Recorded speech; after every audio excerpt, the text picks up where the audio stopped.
O Rio de Janeiro é a cidade onde há mais pessoas vivendo em favelas no país. São quase 1,5 milhão de moradores. No livro Porta-Vozes da Resistência, coletânea de artigos escritos entre 2013 e 2018 para o Jornal do Brasil, Mônica Francisco, Davidson Coutinho e Valmir Júnior contam episódios cotidianos de luta, fé, alegria e violência nas favelas em que nasceram e cresceram. Mônica é deputada estadual, formada em Ciências Sociais pela UERJ e cria do Morro do Borel.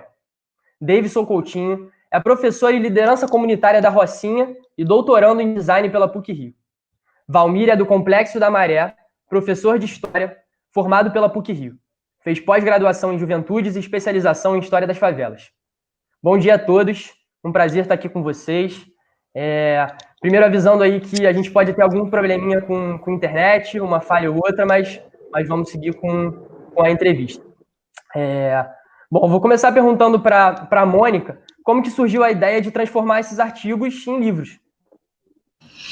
Bom dia, Vinícius, prazer poder estar aqui na TV PUC falando um pouco dessa aventura que é essa coletânea. A ideia surge a partir do momento em que a gente não tem mais o Jornal do Brasil, a gente deixa de escrever para o Jornal do Brasil, entendendo a importância desses artigos, dessas produções ao longo de pouco mais de 4 anos, e retrataram o dia a dia, o cotidiano das favelas, mas não só, né? Era um diálogo franco com toda a conjuntura nacional, internacional, e momento importante em que uma janela histórica para 3 figuras oriundas das favelas do Rio de Janeiro, favelas importantes, né? Não que outras não sejam, mas as histórias da gênese dessas favelas são muito peculiares e muito singulares. Então, ter um instrumento de memória e a possibilidade de que as pessoas tivessem acesso a toda essa produção, que em alguns pontos, infelizmente, é muito atual, porque fala, né, da violência, da escassez e da ineficácia de muitas políticas públicas que são implementadas e direcionadas às favelas e periferias.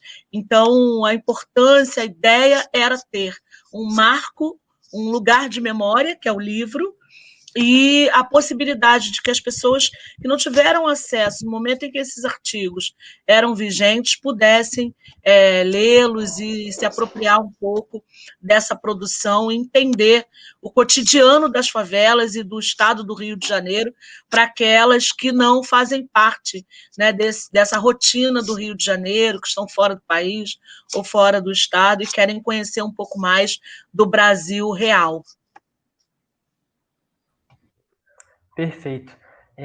Valmir, no lançamento digital do livro, semana passada, você falou sobre o encontro com o Papa Francisco em 2013 e como que isso acabou levando ao surgimento da coluna no Jornal do Brasil. Como é que foi isso? Olha, cara, primeiro, bom dia a todos que nos assistem. Para mim é uma alegria poder estar aqui fazendo parte dessa entrevista, né? Carrego sobre mim as marcas de ser chamado de filho da PUC, né? Acho que eu e Davidson temos a alegria de compartilhar a experiência de ser filho da PUC. Hoje somos funcionários, né? Davidson no NEAN, eu na Pastoral Universitária Tieta. Então, para nós é uma alegria poder estar aqui nesse canal. Segundo, que essa experiência de ser luz, né, meio a tantas trevas, é uma inspiração de ser porta-voz da resistência. Eu acredito que o testemunho de Jesus Cristo é um testemunho de resistência, é um testemunho de luta pelos mais pobres, pelos desiguais, e o processo da Jornada Mundial da Juventude, dos grandes encontros nacionais e internacionais das juventudes católicas, elas correspondem a esse anseio de Jesus, né, de levar o bem, o amor a todos os cantos, né? O Papa Francisco foi na possibilidade de representar a juventude católica durante a Jornada Mundial da Juventude de 2013 no Teatro Municipal, e foi uma experiência ímpar, né? Quando eu trago a memória do Papa Francisco desde o lançamento do nosso livro, foi no intuito de falar que esse foi um carro abre-alas, podemos dizer assim, né? Usando essa metáfora do carnaval, para que a gente possa ter uma experiência de ser convidados a escrever para o Jornal do Brasil. Nós iniciamos esse processo com uma coluna chamada Juventude de Fé, onde eu expunha alguns elementos da religião, da cultura, das juventudes, fazendo um entrelaçamento sobre a luta pelos direitos humanos, né? E a consequência dessa iniciativa exitosa foi a construção da coluna Comunidade em Pauta, que conseguiu dar vozes também a Deison e a Mônica, né? Então, a bênção do Papa Francisco, podemos dizer assim, abriu alguns caminhos aí para a gente, né? E esse Papa que tem feito tanto pela humanidade, lutando pelo bem comum, pelo fim da desigualdade, iniciando desde dentro da própria casa, desde dentro da própria igreja, mas sendo uma voz de luz, né? Para tantas trevas que a gente vive no mundo, um mundo cheio de desigualdade, violência e tantas violações dos direitos humanos.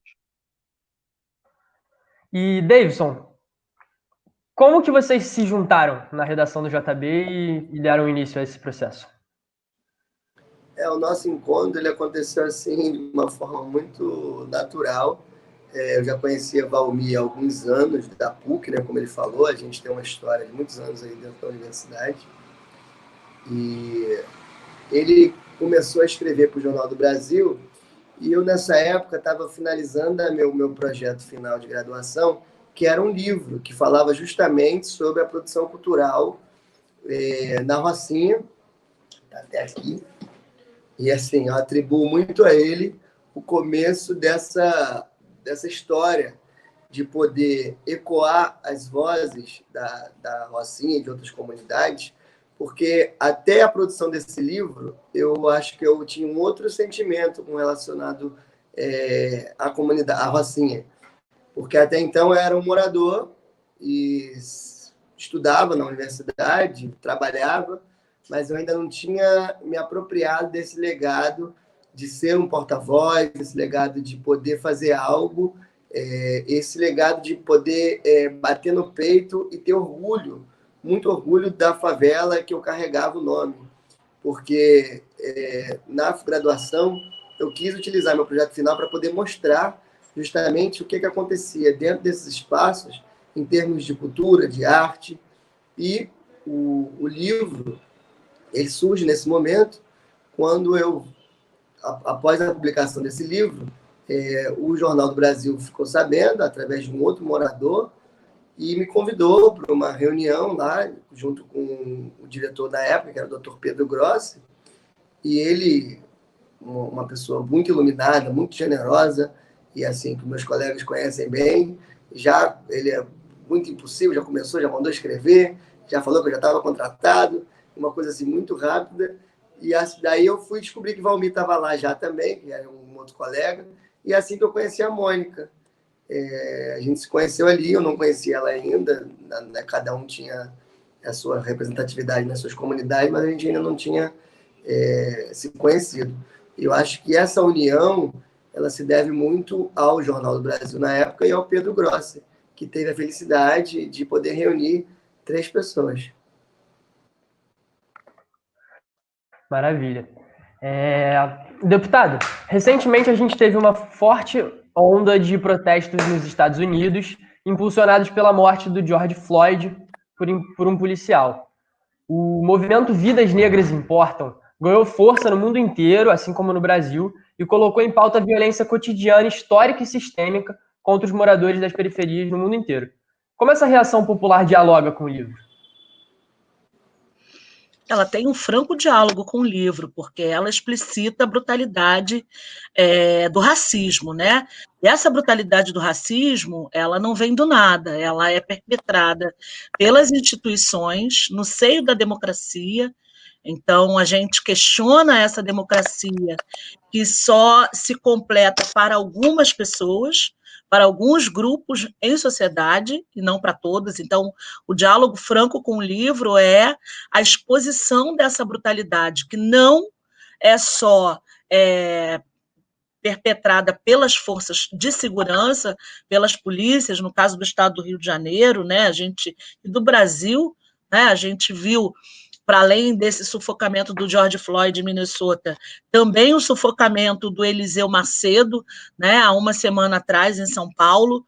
Ou seja, e essas brutalidades perpetradas pelas polícias no mundo, no Brasil, e aqui no estado do Rio de Janeiro, onde as favelas, né, que são majoritariamente pretas e pardas, onde você tem uma maioria de imigrantes nordestinos, onde você tem uma população que é a maioria social do Brasil, mas que é minoria, né, no acesso a políticas, na plenitude da sua cidadania. Então, o livro ele vem explicitar isso. Ele foi um marco, ele será um marco, ele é um marco dessa exposição radical da brutalidade do Estado, né? Porque é o Estado que viola, por isso nós denunciamos o racismo institucional e fomos vozes também da denúncia de tantos e tantas outras favelados e faveladas dessa violação que o Estado impõe e perpetra sobre essa população historicamente. Beleza. E, o Davidson, por que é importante não ser só uma voz de resistência, mas um porta-voz da resistência nas favelas? Ser um porta-voz da resistência das favelas é a gente mostrar o quanto que a favela ela evoluiu, e ela evoluiu muito pela luta dos próprios moradores e das próprias lideranças. Por quê? Se há alguns anos e décadas atrás a gente tinha pessoas que falavam por nós, que escreviam por nós e que estudavam o favelado, hoje a gente tem pessoas dentro desses espaços que podem e que têm voz para falar sobre si mesmo, né? Então é muito importante hoje a gente ter, por exemplo, um Valmir, que é professor, um Davis, uma Mônica, que consegue alcançar, dentro de uma política que ainda é muito preconceituosa, consegue alcançar um espaço de estar como deputado estadual. Então, isso é mostrar o quê? Que nós somos, não só a gente, mas nós temos pessoas e moradores que já são porta-vozes e que podem ecoar a luta e denunciar também a violência que acontece nesses espaços. Então, é muito importante, e eu acho assim, que mais importante do que o próprio livro, mais importante do que a gente, é o quanto isso pode multiplicar para que outras pessoas possam também assumir esse espaço e se tornar também porta-vozes dos seus espaços, né? Levando ao conhecimento. Hoje a gente tem as redes sociais que facilitam muito esse ecoar de vozes, mas que possam também assumir essa batuta, esse legado, de poder levar para o mundo as vozes das suas comunidades. E assim, cada vez mais multiplicar outros jovens, outros adultos, outras pessoas que possam fazer também esse trabalho.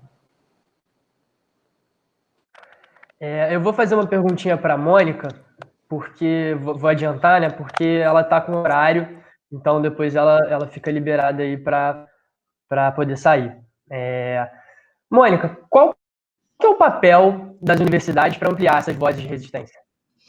A universidade é um espaço fundamental para produzir mobilidade social. A educação é fundamental, né? Não só as universidades, mas as universidades como centros de excelência, de produção de conhecimento, de ampliação de visão de mundo, de repertório, de vocabulário. Então, a universidade, as universidades, elas são, como o nome já diz, né, um universo para ampliar a capacidade de olhar o mundo, de se perceber, né, de ser e estar no mundo. Então, quando a classe trabalhadora, seus filhos e filhas adentram a universidade, quando os filhos da favela, as filhas da favela, têm a oportunidade, numa política pública, né, aqui no Brasil, de pouco mais de uma década, em governos de esquerda, que ampliaram o acesso à universidade a partir das ações afirmativas, que já existiam, é bom frisar isso, né, para filhos e filhas de funcionários públicos, né, policiais militares, bombeiros, né, pessoas com deficiência. Mas quando essa ação afirmativa ela foca, né, nos filhos da classe trabalhadora, que são pessoas, em sua maioria, pretas e pardas, ela amplia a possibilidade de uma universidade de fato democrática, que faça o diálogo entre a diversidade que a sociedade precisa dar conta, né? Nós não estamos sozinhos e sozinhas no mundo. amplia, né? As diferenças elas não podem se traduzir em desigualdade, mas tem que ser uma convergência para a construção de uma sociedade menos desigual, menos injusta.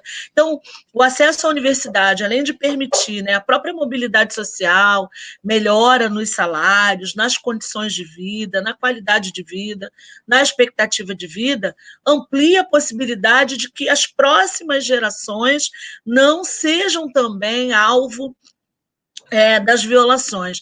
Ainda há muito que se conquistar, né? Mas é fundamental que as conquistas que já foram implementadas deram para a gente essa possibilidade de pessoas como nós e de tantas outras que têm produzido coisas muito maiores e até melhores do que a gente, mas que têm contribuído com a sociedade de maneira muito ímpar para que a gente possa avançar enquanto uma democracia de fato, que haja democracia plena para todo mundo. Então, a possibilidade de furar o muro invisível das universidades para pessoas como nós, favelados, faveladas, pretos, né, nordestinos, pessoas que, na realidade do Brasil real, não tem muita perspectiva de futuro. É ampliar a possibilidade de sonhar, de ter perspectiva de futuro e de produzir também representatividade. É fundamental. Representatividade importa, não representatividade pela representatividade, mas ela importa quando há legitimidade nas lutas, há empatia e há compromisso. Então, a universidade é fundamental para isso, né? Nessa relação da própria universidade com a sociedade na qual ela está inserida. Deputada, muito obrigado por sua participação. A gente agradece muito. E, enfim, quando você precisar sair, é só sair. Muito obrigada, eu que agradeço. Eu ia perguntar para o Valmir, ia pedir para ele falar sobre algum artigo do livro, né?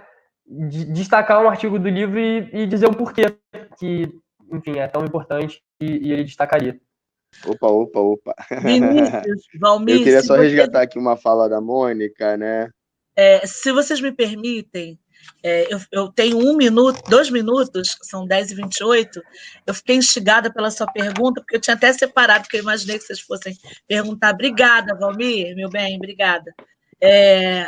A laicidade do Estado é ferramenta para garantir os direitos. Claro. Né? É um dos artigos que eu destacaria, porque ele fala que um Estado considerado laico, onde a garantia de que a influência da religião não atuará ou intervirá na forma de organização dos grupos sociais estabelecidos, é fundamental para garantir a democracia. Quando a gente tem visto, né, o quanto o fundamentalismo, a intolerância tem sido projeto de poder político, a gente olha para esse artigo e vê a atualidade dele, né? A necessidade de se defender um Estado laico como ferramenta de garantia dos direitos humanos. Obrigada, gente. Eu vou sair mesmo agora. Obrigada. Bom dia. Obrigado mesmo.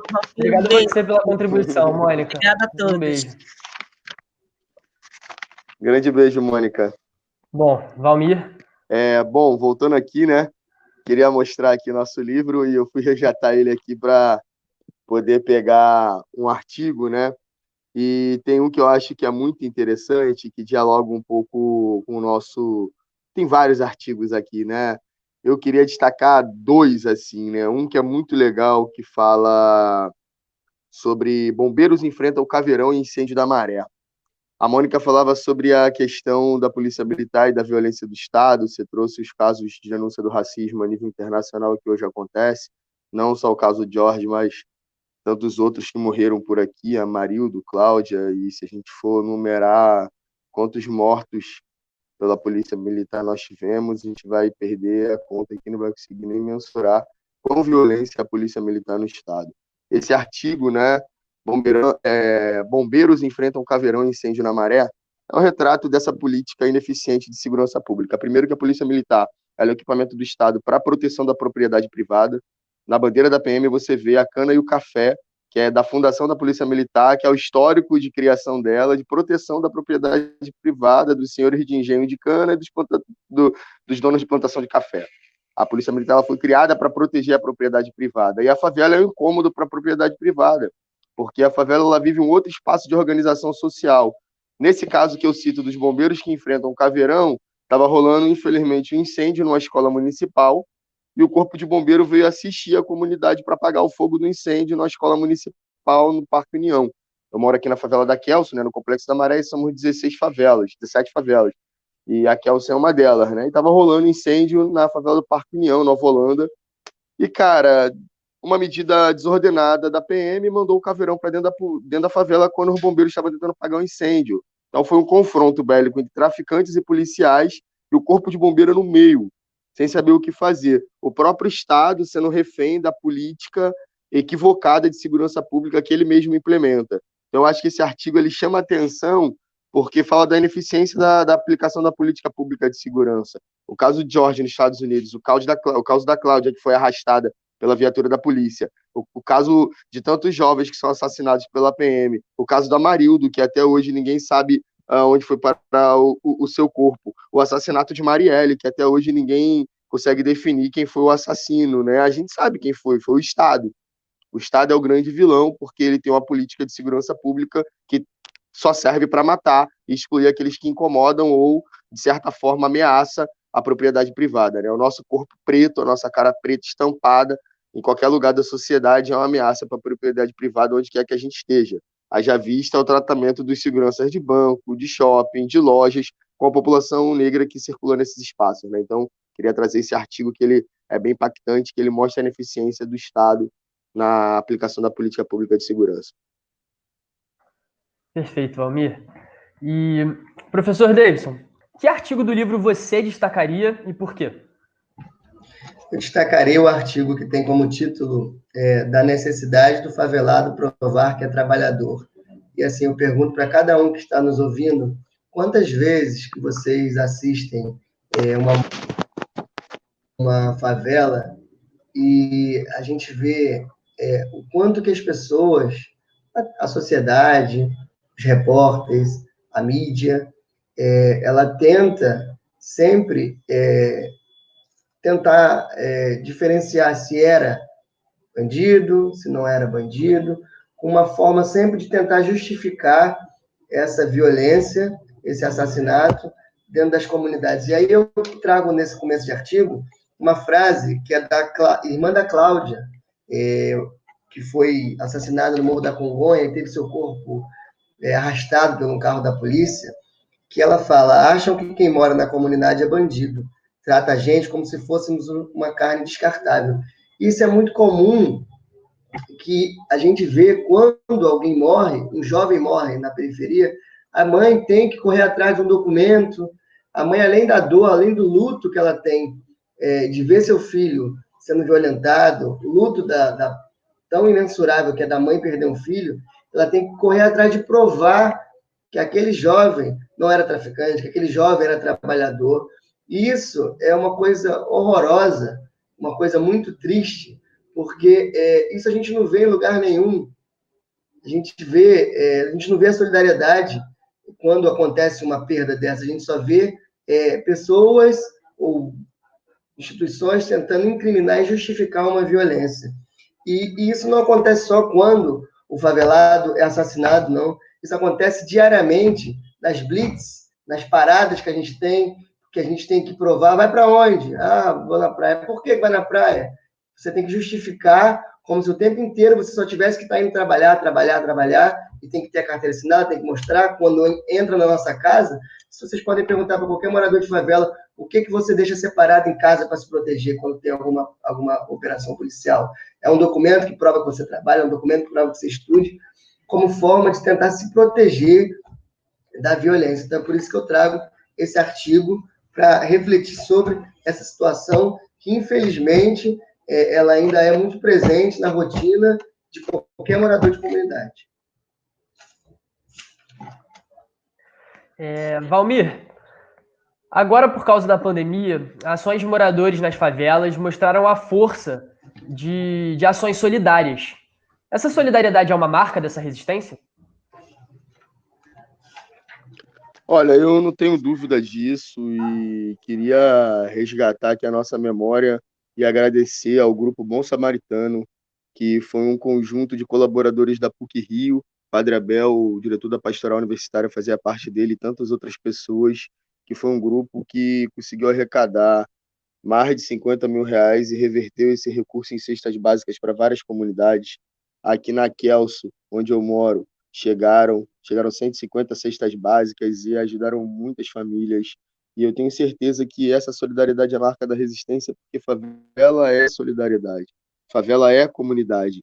A oportunidade de escrever esse livro, Porta-Vozes da Resistência, é para poder dialogar com a comunidade acadêmica, mas com a comunidade favelada, para mostrar que dentro da favela nós formamos o presente social dessa construção de sociedade que nós acreditamos, né? Somos o presente do trabalho profissional, o presente das indústrias, o presente do negócio, o presente atuante, somos a classe trabalhadora e giramos essa máquina social chamada sociedade, chamada Brasil, Rio de Janeiro, e eu acredito que ser porta-voz da resistência é um processo educativo, né? Que tu olha para os mais velhos, de como que os mais velhos na favela se organizam, desde a prestação de favores básicos, da ida ao mercadinho, na ida à vendinha para comprar coisas, da pessoa que ajuda com açúcar, com a farinha, com feijão, da pessoa que oferece o prato de comida, desde a pessoa que está oferecendo um emprego, a rapaziada do futebol quando se reúne, né? Eu tenho um time de futebol aqui na favela,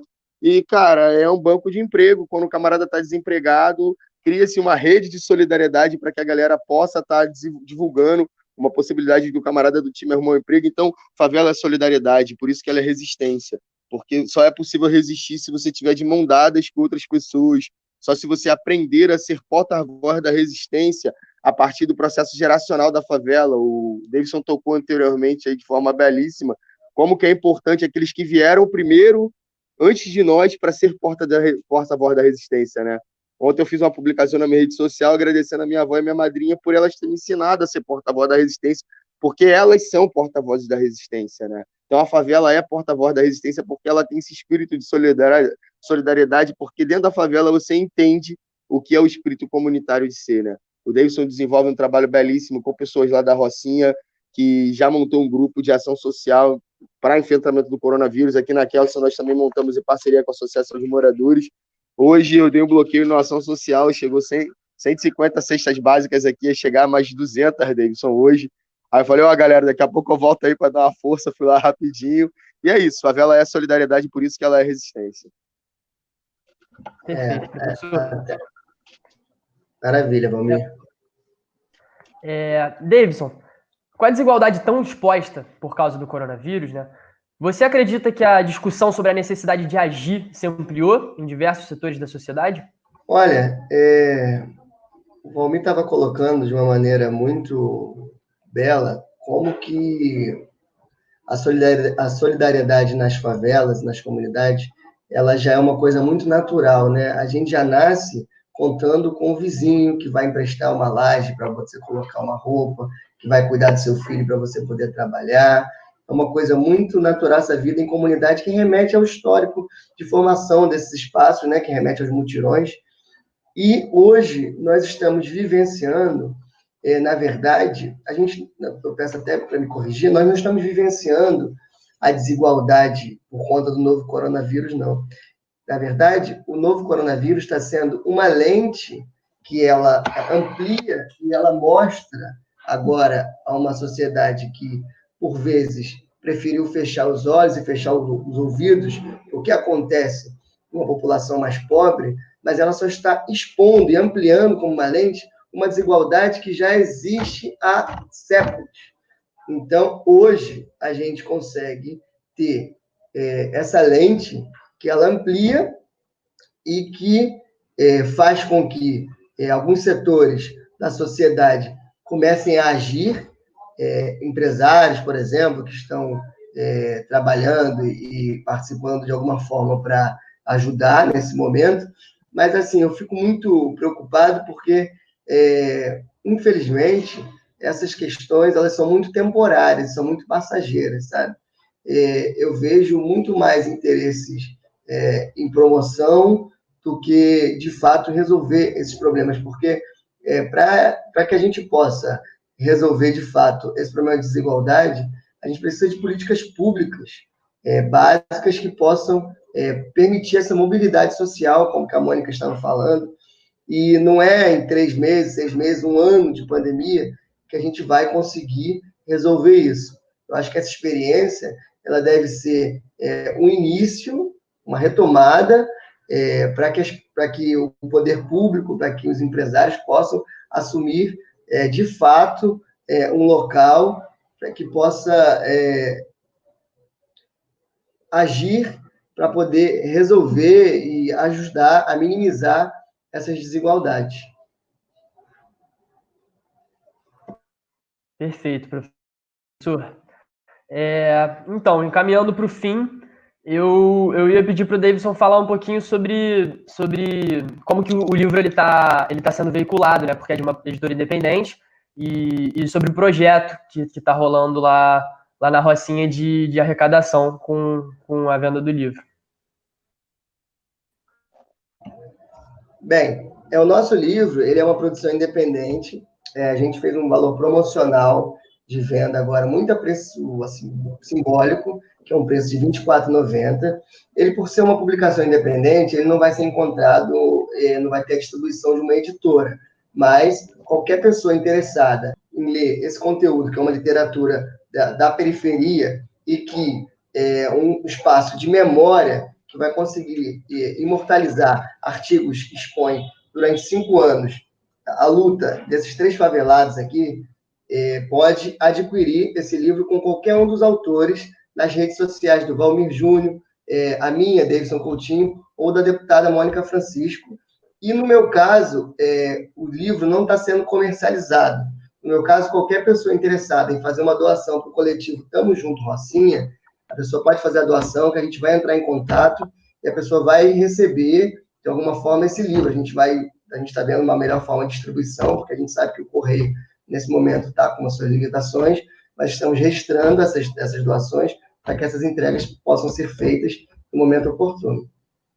E essa vaquinha, ela está disponível lá no site da vaquinha, basta procurar por Tamo Junto Rocinha, você encontra essa vaquinha, faz a doação e a gente vai entrar em contato para poder enviar um exemplar. Maravilha. Valmir, se quiser deixar aí uma contribuição final. Não, eu queria só resgatar que, assim, a publicação desse livro, ele é no intuito de, como o Davidson falou muito bem, de resgatar essas memórias, né, e trazer à tona uma realidade tão cruel e tão presente e que, de certa medida, continua paulatinamente nos matando. Quando a gente afirma que existe um genocídio contra a população negra, um extermínio da população jovem e uma tentativa de aniquilação da favela, no intuito das políticas públicas, é porque nós temos uma necessidade urgente de ouvir essas 3 vozes, essas 3 narrativas faveladas, e entender o que acontece de fato dentro da favela, para poder problematizar essas coisas. O Davidson ele faz agora um apontamento de uma ação social, né, com a distribuição do livro. Nós 3 vamos estar fazendo ações sociais, a Mônica junto ao mandato, eu aqui na favela, vou estar comercializando, o preço é R$25. Vou estar, porque esse recurso da comercialização, nós vamos estar investindo em projetos sociais aqui na comunidade também, aqui junto ao coletivo João de Barro, que é um coletivo que nós desenvolvemos cultura, educação e esporte aqui na favela. Então, é a galera que também está de frente, junto com a Associação de Moradores, nessa tentativa de enfrentar o coronavírus, né? Então, tem uma galera muito bacana com a gente e parte dessa comercialização do livro vai ser para ajudar. No mais, eu queria convidar todos a adquirirem o livro, a ter o livro em posse. Nada melhor como ter o livro, sentir o cheirinho dele, né? Poder guardar ele na prateleira de casa e, claro, fazer gosto dessas leituras aqui, que nem sempre são tão saborosas, às vezes são amargas, mas são importantes para nos alimentar de conhecimento e de construções empáticas, né, sobre a realidade do outro e como nós podemos, de fato, se unir para mudar a sociedade por um mundo justo, desigual, mais fraterno e mais solidário. Maravilha. Muito obrigado, professor. Muito obrigado, professor Davidson. Agradecer a participação de vocês, foi muito importante. E é isso. A gente agradece a Valeu, galera.